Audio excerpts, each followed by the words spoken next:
Assalamualaikum Ananda. Waalaikumsalam warahmatullahi wabarakatuh. Oke, baik.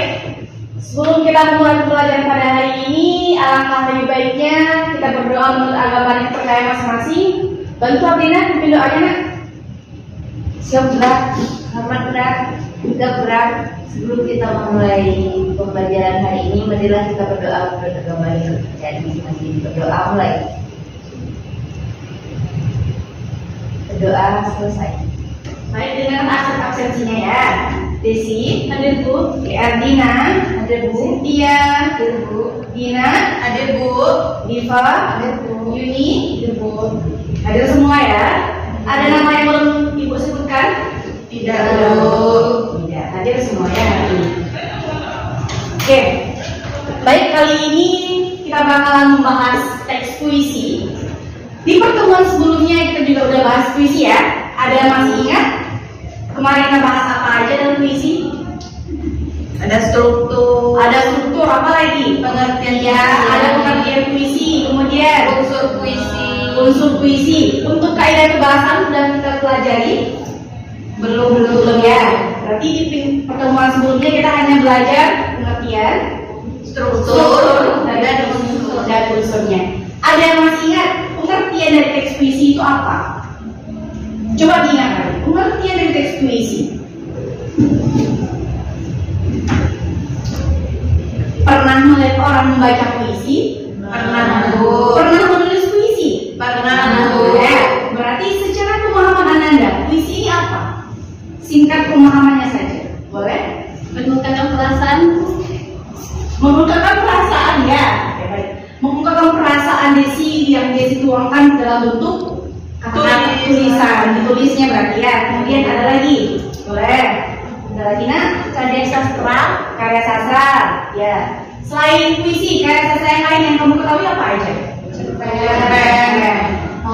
Novel banyak ya, itu karya sastra. Untuk hari ini kita hanya bahas Puisi. Nah, jadi puisi itu adalah salah satu bentuk karya sastra di mana di dalamnya berisi kan kata-kata yang terikat akan unsur-unsur tadi. Ada unsur fisik dan unsur batin. Pelajaran dan kompetensi dasar pada pertemuan kali ini bisa Anda lihat. Oke. Jadi ini akan kita kerjakan di hari ini. Kita akan memahami informasi berupa gagasan, pikiran, pandangan, arahan atau pesan dari teks puisi untuk menentukan makna tersurat dan tersirat. Bisa membedakan tersurat dengan tersirat? Bisa. Ya, kalau tersurat itu di mana? Di dalam atau di luar? Di dalam. Kalau tersirat? Di luar. Oke, lanjut ya. Untuk kompetensi dasarnya melalui pendekatan saintifik dan modal pembelajaran, problem based learning dan peserta didik dapat menulis teks puisi. Jadi dari capaian pembelajaran dan kompetensi dasar ini nanti kita bakalan menulis puisi singkat. Ya, ingat ya. Di hari ini kita bakalan menulis puisi singkat. Jadi nanti Ibu minta Ananda untuk buat puisi singkat saja. Satu lagu saja. Pertemuan sebelumnya kita juga udah bahas unsur batin ya. Jadi hari ini kita hanya memperkuat pemahaman kita saja terkait unsur batin ini apa. Ada yang masih ingat unsur batin yang pertama itu apa? Tema. Kalau di luar dari puisi, gambaran pemahaman Ananda, tema itu apa? Apa itu tema? Berkaitan dengan apa dia tema? Judul, boleh apa lagi? Apakah tema dapat dikatakan sebagai gagasan pokok permasalahan? Bisa. Kalau kita balik kepada puisi, apakah bisa itu kita sebut gagasan pokok atau pokok permasalahan yang akan kita bahas? Contoh, kalau anak ibu sekarang lagi trennya apa ya? Untuk fashion mungkin yang perempuan. Nah, seandainya ibu minta Ananda membuat puisi tema fashion, apakah bisa Anda tuangkan nantinya ke dalam puisi? Bisa atau tidak? Bisa ya. Karena kan temanya udah ada. Jadi tema ini dapat Ananda kembangkan nantinya. Kembangkan, Ananda pilah-pilah kata-kata yang akan digunakan. Itu dia tema. Tema itu dapat dikatakan sebagai gagasan pokok. Pokok permasalahan yang diangkat itu apa? Itu dia tema. Oke, paham? Paham, Bu. Lanjut. Adanya rasa. Nah, untuk puisi, karena puisi itu merupakan karya sastra, apapun karya pasti memiliki rasa di dalamnya. Rasa ini kalau pada puisi ya cenderung kepada si penulis, senangkah dia, sedihkah dia, bahagiakah dia. Jadi rasa ini bisa kita rasakan ketika kita membaca puisi itu. Kemudian rasa ini bisa tertuang dari kata-kata yang digunakan oleh seorang penulis. Itu dia rasa. Bu, Ya, kalau menyukai dia termasuk rasa juga, Bu? oke, menyukai dia kata Dina. Ada yang bisa bantu Ibu? Menyukai dia apakah itu rasa? Iya, Bu. Ya, rasa apa dia kalau menyukai dia? Sedih mungkin. Apakah sedih bisa dikatakan? Menyukai dia, sedih kita menyukai dia? Tidak. Bagaimana rasa kita kalau menyukai dia? Senang, bahagia ya Kak ya, sampai auto aja kita merah-merah begitu ya. Ketemu dia sampai salting, ya kan? Malam nggak lihat dia, nggak lihat status WA-nya, galau, nggak tidur, kayak gitu Dina. Iya, Bu. Maklum lah ya, anak-anak sekarang biasa seperti itu ya. Itu termasuk juga dengan rasa. Berarti rasa yang dituangkan oleh artinya tadi itu rasanya senang, bahagia dia karena mengagumi seseorang. Nah, bisa juga yang disampaikan oleh Ardina tadi itu kan ada nih rasa kagumannya bisa dituangkan dalam bentuk karya. Ardina buatlah puisi mengagumi seseorang tanpa memilikinya. Nah, kan anak-anak sekarang seperti itu ya. Ada apa namanya nih? Singkatannya STM. Apa namanya? HTS. Ya, HTS ya. HTS hubungan tanpa status itu kan anak-anak sekarang ya. Kalau Gen Z itu pasti kenal dengan HTS. Seperti itu dia. Itu dia yang Rasa. ada dua ya. Yang pertama Rasa. dua materi ini ada yang ingin dipertanyakan? Cukup ya. Oke. Kemudian adanya nada. Nada yang balik lagi. Nada ada yang kalau nada yang sedih nggak mungkin ya orang ngomongnya keras. Masa dia sedih ngomongnya keras? Kalau bahagia bisa suaranya pasti keras karena dia bahagia. Itu dia nada. Kemudian adanya amanat. Nah, banyak karya sastra. Apapun karya sastranya, apapun karyanya pasti ada amanat. Amanat nih, apa amanat? Menurut Ananda, amanat itu apa? Pesan, Bu. Pesan goreng. Kalau menurut Diva, amanat itu apa? Pesan, Bu. Pesan juga. Kemudian karena amanat itu adanya pesan, adanya informasi. Informasi apa yang kita ambil? Pengalaman, pembelajaran apa yang bisa kita ambil dalam karya sastra ini? Karena ini kita bahas apa yang kita bahas hari ini? Puisi. Berarti amanat yang terdapat di dalam Puisi. sesuai dengan tujuan pembelajaran kita ini. Tujuan pembelajaran kita adalah memahami informasi makna yang terdapat di dalam teks puisi. Oke. Bisa Ibu lanjutkan? Bisa, Bu. Oke. Oke, baik. Kali ini Ibu akan menampilkan satu buah puisi karya Suparji Djoko Darmono. Suparji Djoko Darmono ya, merupakan sastrawan yang terkenal. Yang terkenal dengan puisi-puisinya. Biasanya ini anak-anak Gen Z ini yang suka dengan karya puisinya ini. Kalau yang Bapak Suparji ya. Nanti ini ada satu buah puisi. Satu buah puisi ya. Judulnya Aku Ingin. Perintahnya, instruksinya. Silakan Ananda pahami puisi ini. Oke, pahami puisi ini. Kemudian tugas yang keduanya, tuliskan di kertas satu lembar apa makna, apa hal yang dapat tercermin, tergambarkan dalam puisi Aku Ingin ini. Yang ketiga, setelah dituliskan, nanti Ibu akan meminta dua orang dari Ananda untuk menampilkan hasil tulisannya. Bisa? Bisa, Bu. Oke. Jadi instruksi yang pertama apa tadi? Pahami puisi. Pahami puisi ini. Yang kedua, Cari makna yang terdapat dalam puisi. Oke, cari makna yang terdapat dalam puisi. Yang ketiga, Nanti akan ditampilkan. ya, Ibu yang pilih ya, dua orang dari Ananda. Akan Ibu minta untuk menampilkan apa yang dituliskan. Menurutnya apa? Baik, Bu. Baik, setelah itu barulah nanti Ibu bulatkan ya pemahaman Ananda terkait puisi Aku Ingin. Oke,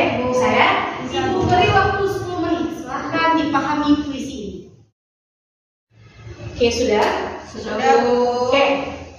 Maunya ibu yang pilih atau Ananda yang acungkan tangan?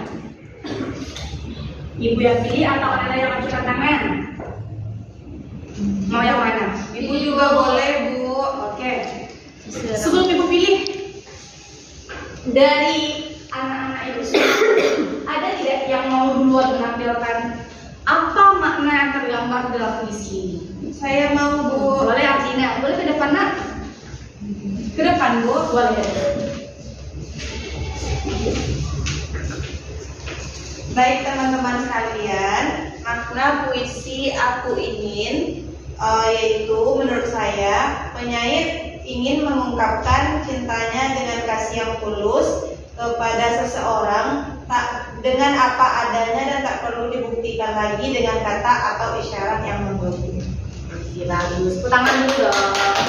Makasih ya. Bagus. Itu menurut Artina. Ada lagi anak ibu yang mau sebelum ibu panggil? Ya, tapi katanya tadi anak ibu berani-berani. Ayo, ada yang mau? Cynthia, boleh nggak? Oke. Ya, ke depan nak.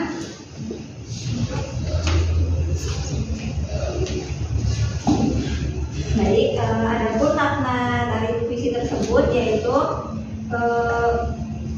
maksudnya keinginan untuk mencintai dengan saya tidak terucapkan tetapi bisa dirasakan. Jadi itu ada rasa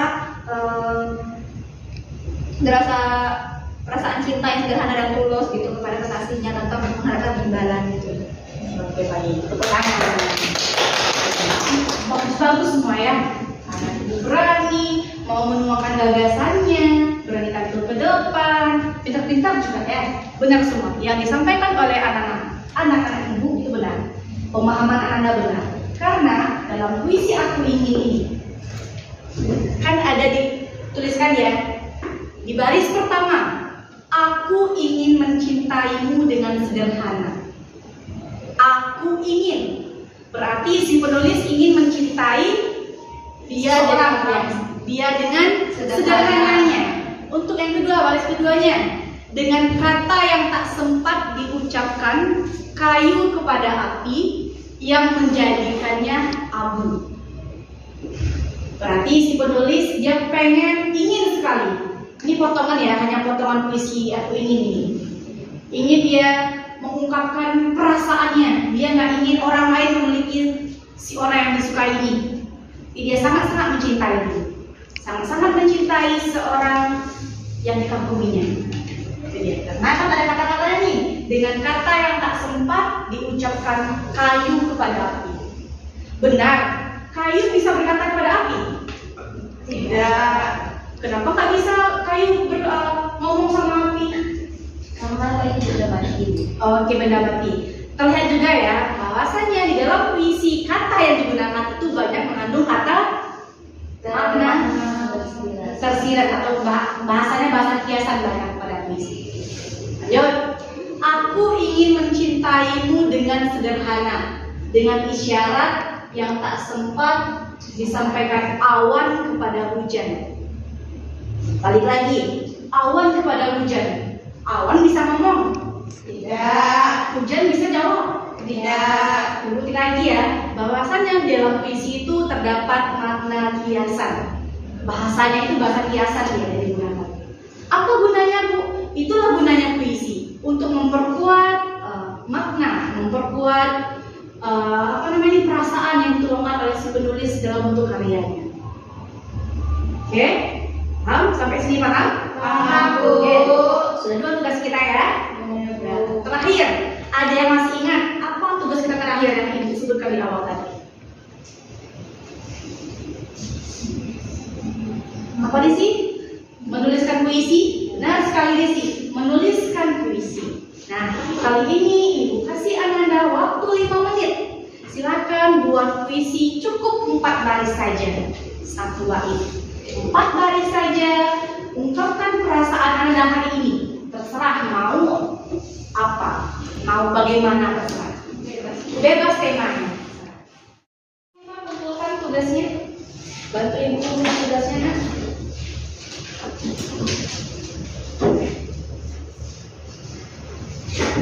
Ini jangan lupa bikin namanya ya, karena ini pengganti. mendekati nilai ujian. Sudah, Bu. Terima kasih ya. Oke. Dan jadi ada yang bisa membantu Ibu untuk menyimpulkan apa saja kegiatan kita pada hari ini? Karina boleh? Ya, baik Bu. Puisi adalah suatu karya sastra yang dituangkan dalam bentuk kata. Nah, dalam puisi juga ada tema, ada rasa. Nah, dari materi yang kita pelajari tadi berdasarkan puisi dari Sapardi Djoko Damono yang berjudul Aku Ingin, di mana di sana ada isyarat bahwasannya dia sangat ingin mencintai pasangannya tanpa adanya paksaan. Itu saja, Bu. Oke, terima kasih. Terima kasih ya. Terus sekali Dina. Benar disampaikan Dina. Hari ini kita udah bahas tadi ya, udah bahas unsur batin dari puisi. Apa itu tema, apa itu perasaan, apa itu nada, apa itu amanat. Dan pun kita juga sudah melihat, mengamati bagaimana maksud dari puisi Aku Ingin. Kemudian tadi juga Ibu sudah minta Ananda membuat satu buah puisi. Ya, di pertemuan selanjutnya kita bakalan membahas kaidah kebahasaan dari teks puisi. Silakan Ananda pelajari di rumah apa saja kaidah kebahasaan dari teks puisi. Baik Bu, oke? Paham ya? Bisa ya? Paham, Bu. Apa tugasnya di rumah? Mencari kaidah kebahasaan dalam teks puisi. Memahami kaidah kebahasaan dalam teks puisi. Jadi di pertemuan besok selanjutnya Ibu akan memperkuat pemahaman Ananda terkait kaidah kebahasaan. Ya, bisa? Bu. Ya, berhubung jam istirahat sudah hampir lagi berbunyi, silakan kemas-kemas dulu barangnya, siap-siap dulu kemas-kemas. Oke. Dan sudah bertiba ya. Ya, baik. Ibu izin pamit. Terima kasih buat hari ini. Tutup Abina. Perjumpaan kita pada hari ini, Dina. Maaf Ibu. Baik teman-teman, sekian pembelajaran kita pada pagi hari ini. Semoga kita mendapatkan pembelajaran dan bermanfaat pada pagi hari ini. Terima kasih.